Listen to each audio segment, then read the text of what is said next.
benar ya Tuhan Yesus Kristus, kami selalu bergumul, berjuang menjadi sama seperti pribadi-Mu ya Tuhan.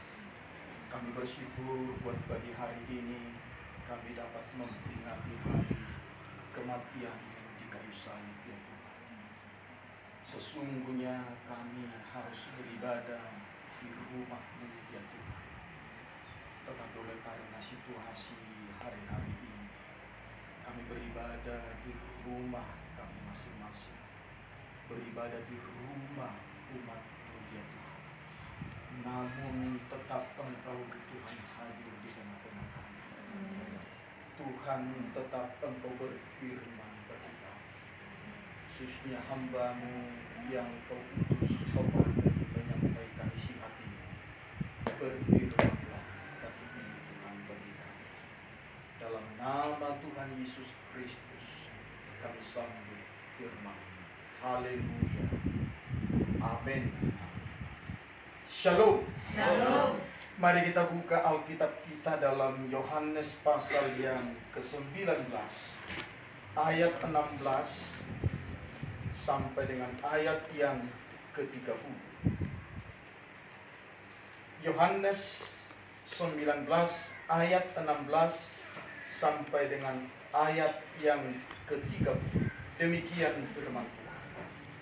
Yesus disalibkan. Mereka menerima Yesus.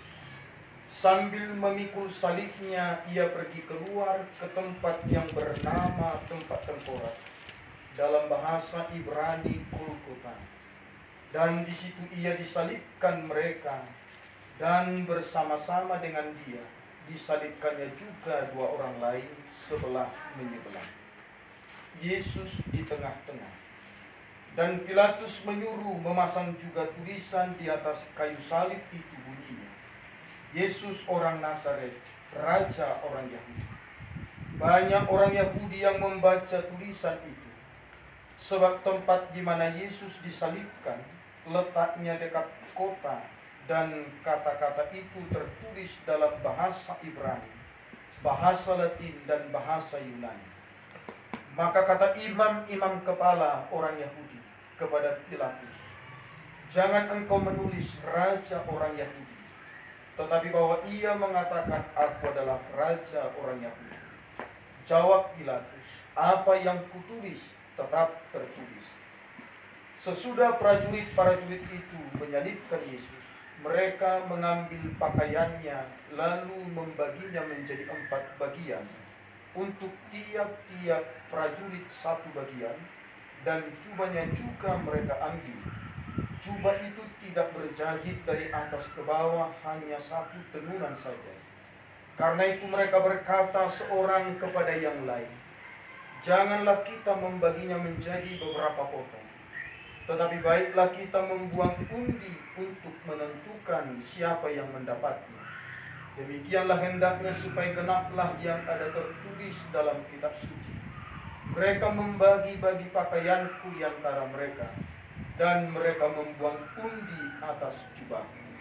Hal itu telah dilakukan prajurit-prajurit itu, dan dekat salib Yesus berdiri ibunya dan saudara ibunya, Maria istri Klopas dan Maria Magdalena. Ketika Yesus melihat ibunya dan murid yang dikasihinya di sampingnya, berkatalah ia kepada ibunya, "Ibu, inilah anakmu." Kemudian katanya kepada murid-muridnya, "Inilah ibumu." Dan sejak saat itu murid itu menerima dia di dalam rumah. Sesudah itu karena Yesus tahu bahwa segala sesuatu telah selesai, berkatalah ia, supaya genaplah yang ada tertulis dalam kitab suci, "Aku haus." Di situ ada suatu bekas penuh anggur asam. Maka mereka mencucukkan bunga karang yang telah dicelupkan dalam anggur asam pada sebatang pisau, lalu menunjukkannya ke murid Yesus. Sesudah Yesus meminum anggur asam itu, berkatalah ia, "Sudah selesai."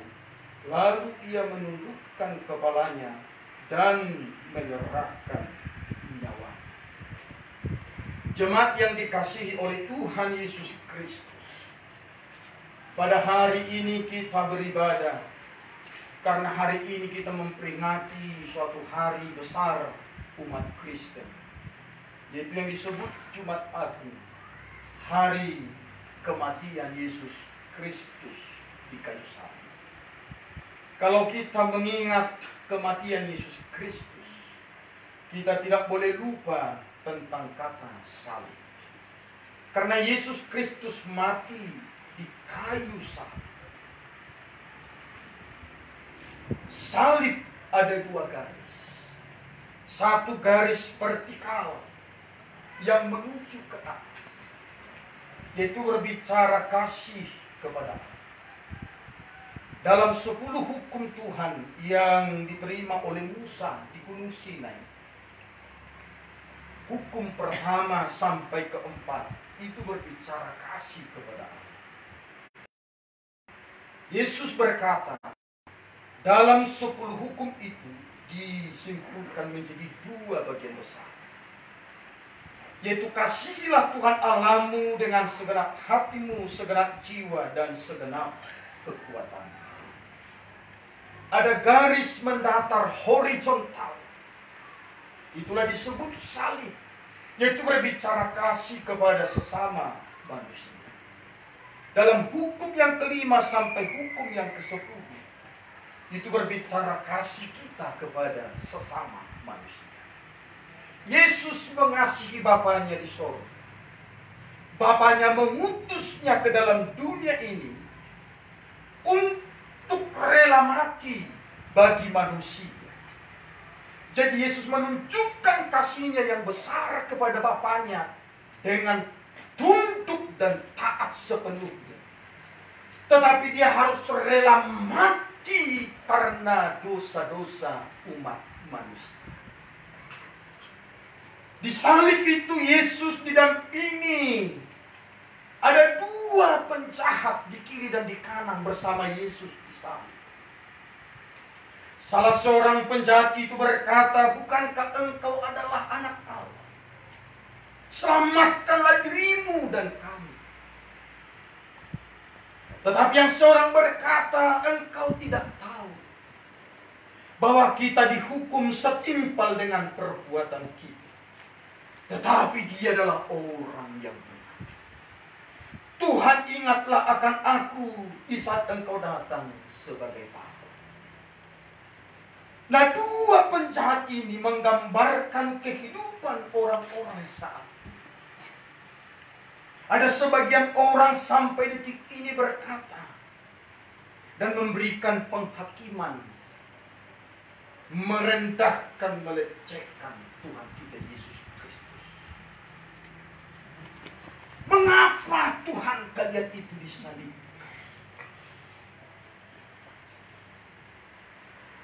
Karena pengertian umum secara logika, orang disalib itu karena dosa kejahatannya teramat besar. Tetapi hal itu sangat wajar karena mereka tidak mengenal siapa Yesus, tidak memahami siapa Yesus. Sama seperti penjahat yang satu itu, bukankah engkau adalah anak Allah? Mengapa kau bisa disalib? Selamatkanlah dirimu dan kami. Tetapi yang satu berkata, tidakkah engkau tahu bahwa kita disalib setimpal dengan kejahatan kita? Tetapi dia adalah orang benar. Jadi penjahat yang satu itu menggambarkan kehidupan banyak orang yang mengenal, memahami siapa Yesus, mengapa dia disalib. Dan itu jugalah yang akan kita pahami bersama-sama pagi hari. Kita bukan hanya sekedar memperingati hari kematian Yesus di kayu salib, tetapi kita akan semakin diingatkan, diajar oleh Tuhan untuk lebih lagi memahami tentang salib Yesus Kristus. Jangan kita hanya sekedar menggantungkan salib di rumah kita besar-besar, sampai membuat kalung kita ada matanya terbuat dari salib. Bahkan ada membuat tato salib di dalam tubuhnya. Tetapi adakah jemaat Tuhan memahami arti berkat dari salib itu sendiri? Sama seperti penjahat yang disalibkan itu. Dia memahami, mengenali siapa Yesus yang disalib itu. Itu mari kita renungkan bersama-sama kembali. Saya akan menyampaikan ada 3 berkat salib Yesus Kristus. Yang pertama berkat salib Yesus Kristus, yaitu salib Yesus menghapuskan seluruh hutang-hutang. Saya akan membacakan satu ayat kebenaran firman Tuhan dari Kolose pasal yang kedua. Ayat yang ke-13 dan 14.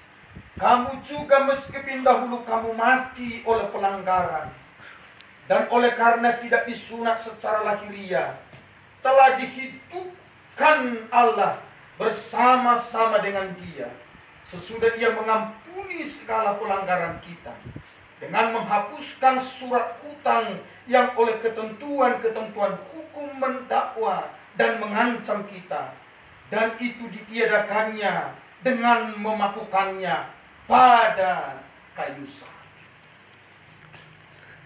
Jadi berkat salib Yesus Kristus, di mana di salib itu Yesus sedang menghapuskan, sedang menyelesaikan segala hutang-hutang. Bukan hanya hutang kita, hutang seluruh umat manusia. Jemaat yang terkasih, bahagia enggak kita bila hutang kita dihapus? Jemaat berbahagiakah bila hutang-hutangnya dihapuskan? Amin. Amin. Adakah jemaat yang punya hutang hari-hari ini? Kalau saya tanya, siapa yang lebih berbahagia bila hutangnya kecil dihapuskan, hutangnya sedang dihapuskan, atau hutangnya sangat besar dihapuskan? Mana yang lebih berbahagia? Yang hutangnya bagaimana? Yang kecil, sedang, atau sangat besar? Tentu yang hutangnya sangat besar. Jadi teman terkasih, hutang kita begitu besar kepada Tuhan. Hutang kita begitu luar biasa kepada Tuhan. Saya menyampaikan ada 3 jenis hutang kita. Hutang dosa. Kalau kita hitung-hitung sejak lahirnya kita sampai hari ini kita sudah berumur, katakanlah masing-masing kita berbeda-beda umur kita hari ini. Kalau seandainya kita mencatat segala dosa-dosa kita, baik dosa perkataan, pikiran, dan perbuatan kita, kira-kira dosa kita sedikit, sedang, atau sudah sangat banyak? Saya berkata dosa kita sudah sangat banyak. Dosa kita sudah sangat besar. Tetapi di salib itu Yesus telah menyelesaikan, menghapus segala hutang-hutang dosa kita. Jadi jemaat yang percaya hutang-hutangnya sudah dihapus, hutang dosa sudah dihapus Yesus di kayu salib, jangan lagi merasa berhutang sampai saat ini. Amin. Kecuali jemaat punya hutang kepada keluarga, tetangga, sahabat, itu harus diselesaikan. Amin. Jangan nanti berkata, sudah kudengar khotbah tadi bahwa Yesus sudah menghapus hutang-hutang. Sekarang aku datang kepadamu. Berapa hutangku kepadamu, ya? Hapuskanlah itu seperti Yesus menghapuskannya. Jangan pakai ayat ini, amin. Jangan pakai ayat ini. Nanti ditanya siapa pendeta yang khotbah itu. Bisa-bisa nanti saya dijumpai ke rumah. Pak pendeta khotbah apa? Sehingga semua jemaatmu yang mendengar khotbahmu datang supaya hutang-hutangnya dihapuskan. Nanti viral lagi, pendeta sesat telah bermunculan.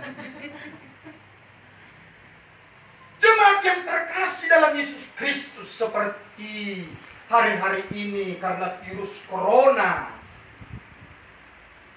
ada banyak juga narapidana sudah dibebaskan hutangnya.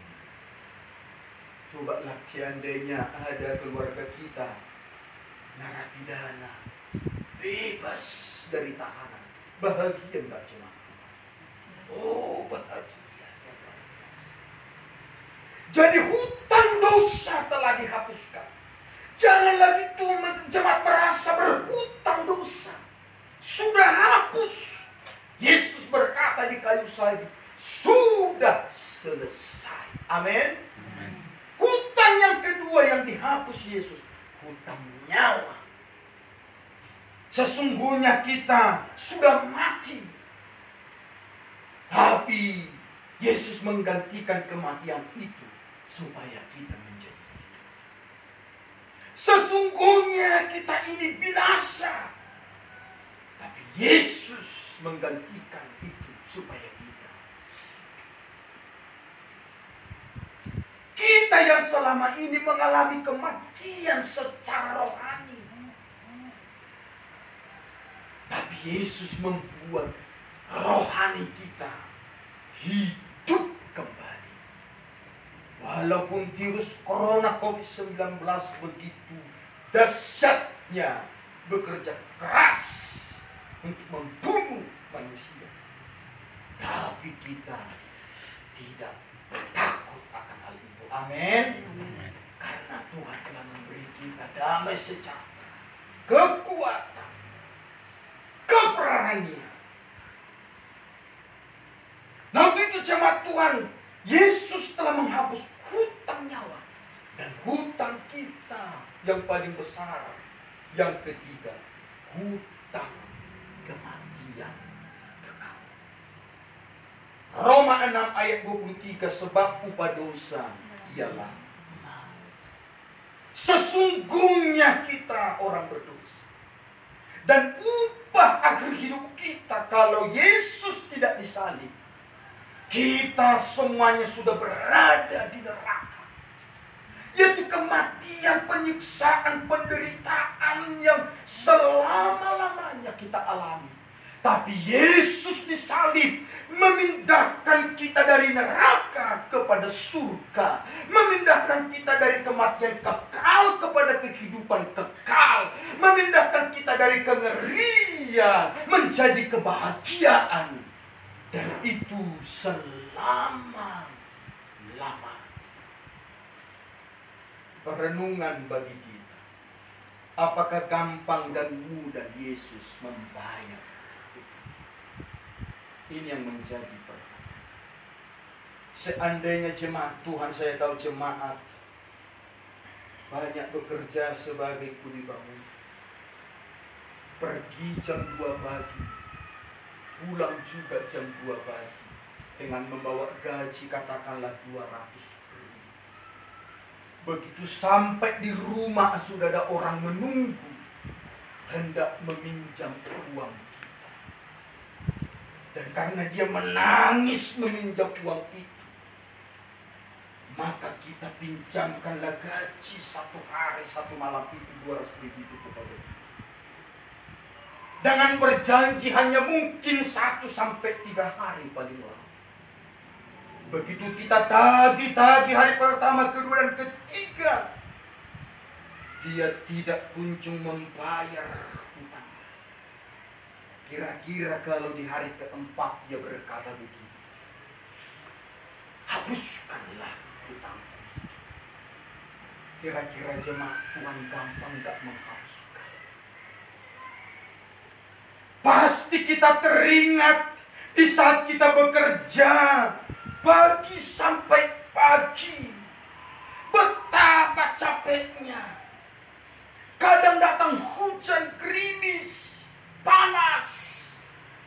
Kita membayar bayangkan mendapatkan uang 200.000 itu dengan penuh perjuangan. Begitu gampangnya dia berkata, hapuskanlah hutangmu itu. Kira-kira gampang gak jemaat? Padahal itu adalah perkara yang tidak teramat sulit bila dibandingkan Yesus menebus hutang kita. Seperti lagu, bukan dengan emas dan perak kau membayar dosaku, tapi oleh dengan darah dan nyawa. Yesus membayar hutangku, membayar hutang jemaat Tuhan. Tidak gampang. Tapi memang kita kurang menyadari akan hal ini.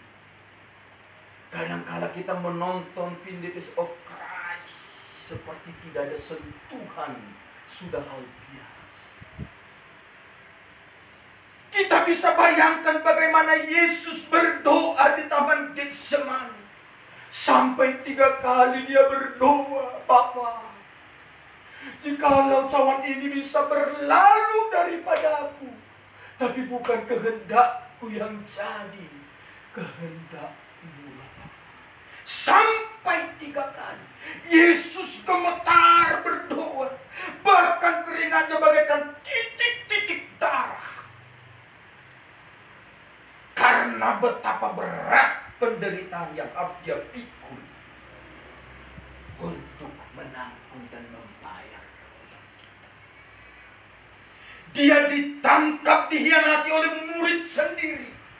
Dia disangkal oleh murid sendiri. Semua murid meninggalkan dia ketika dia ditangkap. Dia dicambuk sebanyak 39 kali. Dengan bukan cambuk biasa, tetapi yang ujung-ujungnya terbuat dari itu kulit yang sangat tajam. Sampai cambuk itu lengket kepada tubuh Yesus. Dan dagingnya ditarik bersama dengan cambuk itu. Dia diolok, diejek, direndahkan, difitnah, diludahi, dipasang mahkota duri di kepalanya, dipaksa di tengah-tengah kesakitan, memikul salibnya sampai ke bukit Golgota. Yesus tidak pernah bersungut-sungut. Yesus tidak pernah marah. Yesus tidak pernah menyalahkan Bapaknya. Yesus tidak membenci manusia. Manusia serdadu yang sedang menghabisi dia. Dan sampai disalib itu dengan rasa kesakitan, tangannya yang 2 ini dipaku sampai darah muncul. Kakinya dipaku dan tergantung di kayu salib. Jemaat, coba kita renungkan sejenak. Kalau Yesus mati sekejap di salib itu masih lebih enak. Tapi sekitar 6 jam Yesus mengalami kesakitan, tergantung di kayu salib. Dan Yesus masih berdoa di kayu salib. Di tengah-tengah kesakitan dia melihat, memandang serdadu imam-imam dengan penuh kasih. Dan berdoa, Bapa, ampunilah mereka, sebab mereka tidak tahu apa yang Yesus tidak marah. Dan Yesus berkata, sudah selesai. Dan dia berkata, Bapa, ke dalam tangan-Mu kuserahkan nyawa. Membayar hutangmu dan hutangku. Yesus melakukan pengorbanan yang tak pernah manusia bisa lakukan itu sampai. Membayar hutang itu tidak gampang. Nah, untuk itu jemaat terkasih, kerinduan Tuhan Yesus supaya kita jangan berhutang lagi. Amin. Amin. Bayangkanlah, Yesus sudah ribuan tahun yang lalu di sana, tapi dosa makin berkecamuk. Bahkan dosa semakin hebat dilakukan oleh orang-orang yang mengaku pengikut Yesus. Padahal hutang kita telah selesai. Tapi malah kita berhutang terus. Malah menumpuk hutang-hutang kita. Inilah yang membuat hati Tuhan sangat sedih. Ibarat seperti saya katakan tadi, kalau kita berhutang 1 juta, berhutang 10 juta, 100 juta, 1 miliar, 1 triliun, orang hapuskan hutang kita. Tetapi kita balik lagi berhutang. Ini yang membuat hati Tuhan sedih.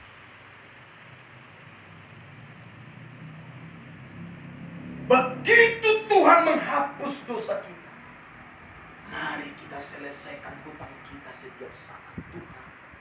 Begitu kita berdosa, langsung selesaikan hutang. Tuhan, aku sudah berdosa, ampuni. Jadi yang pertama, kematian Yesus Kristus di kayu salib, berkat salib itu menghapus hutang-hutang kita. Berkat salib yang kedua, segala kuasa telah ditaklukkan oleh Yesus. Ada 3 kuasa yang harus saya sampaikan, yang ditaklukkan Yesus di kayu salib. Kuasa kedagingan. Daging kita ini jangan lagi berkuasa.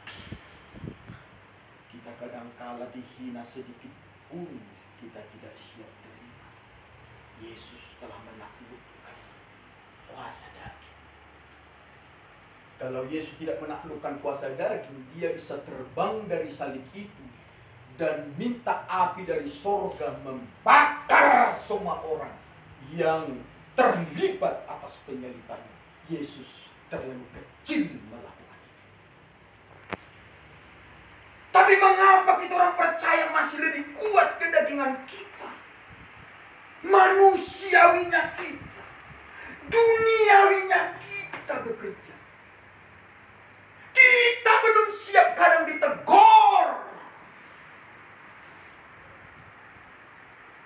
Apalagi kita orang Batak, tidak siap kita direndahkan, tidak cekkan. Kalau masih kedagingan kita masih menonjol, saya masih ragukan kita sudah menerima Yesus apa tidak. Bayangkan Yesus mukanya, mana Yesus itu, mana? Coba enggak kira-kira orang buat seperti itu? Mungkin lidahnya kita potong, dimain-maini. Itu pertanda Yesus berkuasa. Dan daging itu, tangan, kaki, lambung, kepala ini, dosa-dosa itu telah ditaklukkan. Tidak ada lagi berkuasa. Baik pikiran, mata, mulut, telinga, dosa-dosa ini tidak lagi berkuasa. Dosa tangan telah dipaku, dosa kaki, dosa dalam hati, lambung telah ditombak. Tidak lagi berkuasa. Yang ada adalah kasih. Yesus berdoa, Bapa, ampunilah mereka. Ampunilah mereka. Dari jemaat terkasih, kuasa kedagingan tidak boleh lagi berkuasa di dalam. Amin. Saya mau katakan, selagi merasa diri kita hebat benar, tidak siap kita direndahkan sekalipun, Yesus akan semakin menjauh dari kita. Karena daging ini tidak berkuasa lagi. Siapa kita sebenarnya? Sampai Paulus berkata, yang sebelum dia percaya kuasa salib, berkat salib, Paulus itu paling sombong. Dia bisa direndahkan, dia emosional. Tapi pada saat dia mengalami berkat salib, dia berkata, aku ini sampah. Aku ini seperti kotoran. Kalau itu diterjemahkan ke bahasa Batak, lebih kasar. Artinya aku ini tiada apa-apanya karena Yesus. Ku hancur, telah ditaklukkan. Makanya bagi orang yang percaya Yesus Kristus, tidak ada nama yang mengenal namanya di akar batu. Tidak ada mengenal namanya lagi kebencian, sakit. Makanya di surga tidak pantas orang-orang yang sakit.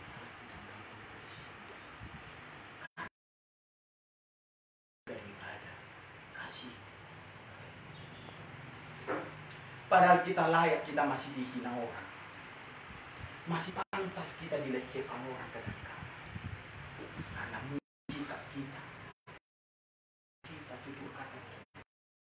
Tapi Yesus dari segi mana dia layak dilecehkan, direndahkan, difitnah, diolok? Tidak. Tapi itu Yesus tidak membela diri. Karena Yesus memberi teladan. Segala kuasa aku telah tahu. Amin. Amin. Saya harus berani katakan. Semakin kita hebat merasa pintar, semakin kalau kita percaya Yesus, semakin kita tiada apa-apa. Saya penggembalamu, seandainya diberikan Tuhan saya karunia membangkitkan orang mati, saya tetap berkata,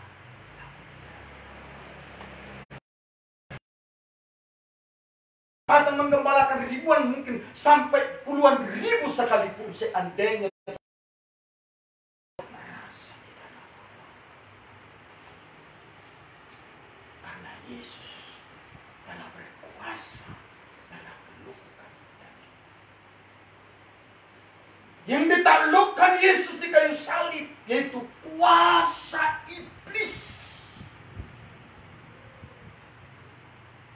Jadi jemaat Tuhan gak perlu lagi takut sama iblis, setan, roh jahat. Amin? Jangan takut. Kenapa?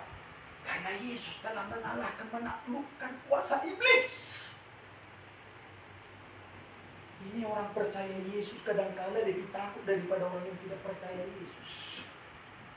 Anak-anak gimana?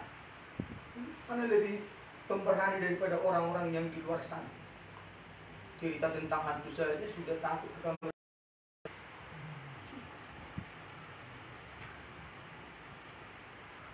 Harusnya sekarang anak setan yang takut sama. Kalaupun ada setan di kamar mandi, begitu masuk si penok, gila.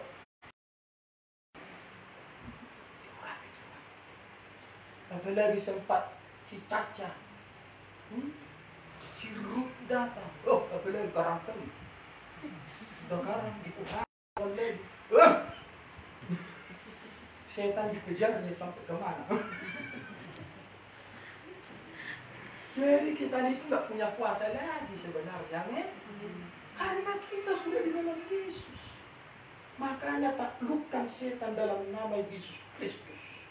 Makanya kalau ada kerasukan setan, kesurupan, bilang aja dalam nama Yesus. Keluar! Karena setan telah ditaklukkan. Jadi kalau setan masih lebih berkuasa, diragukan, Yesus belum ada di dalam kita. Kalau kita sudah ada di dalam Yesus,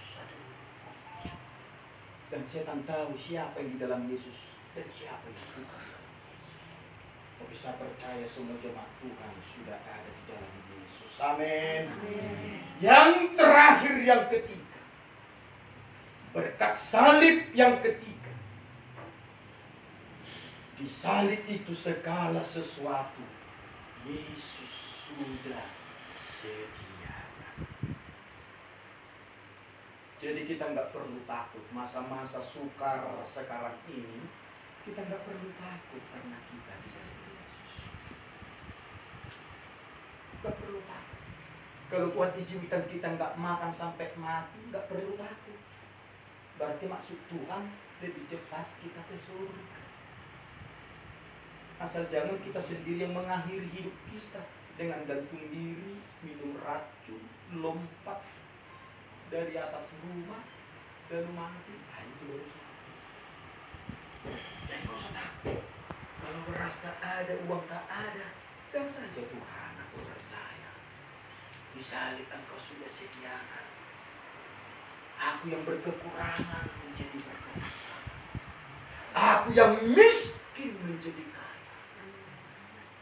Tidak usah takut, kita punya penyakit, oleh bilur-bilurnya kita bisa sembuh.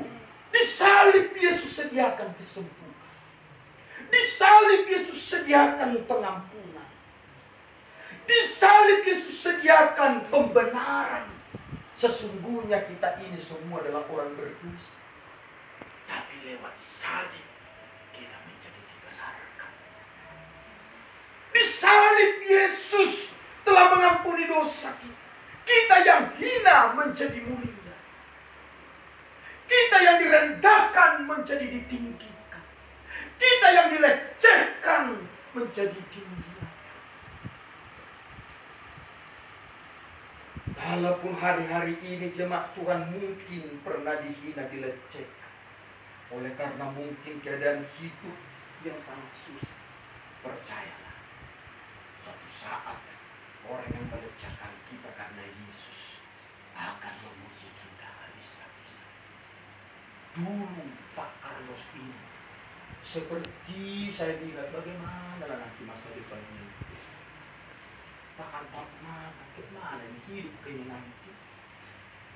Tapi suatu saat dia diundang memasuki rumah baru yang ke istana bersama, yang melecehkan itu sampai pingsan masuk depan pintu, nggak tahu saking besarnya yang megang. Itu akan terjadi, itu akan kita alami. Karena kita tidak akan tersinggung dan sakit hati, bukan dengan kata-kata, tapi membuat kita lebih dekat ke Tuhan. Dan saya percaya hari-hari ini akan kita alami. Virus corona COVID-19 tidak perlu takut. Jangan takut. Salib sudah menyediakan segala sesuatu yang kita butuhkan. Makan minum kita bosan. Tuhan sanggup pelihara dan jaga kita. Mari kita teguhkan hati kita sendiri. Renungkanlah tentang salib ini. Seringkali kita mencari Tuhan, seringkali kita membela diri, seringkali kita tidak siap dipersalahkan, direndahkan, sebagai bangkit dengan salib telah menghancurkan. Saya mau katakan jemaat Tuhan, kalau hatimu tidak sukacita dan sejahtera oleh mungkin kata-kata yang tidak mengenakan dalam dirimu, berarti engkau belum menerima berkat salib.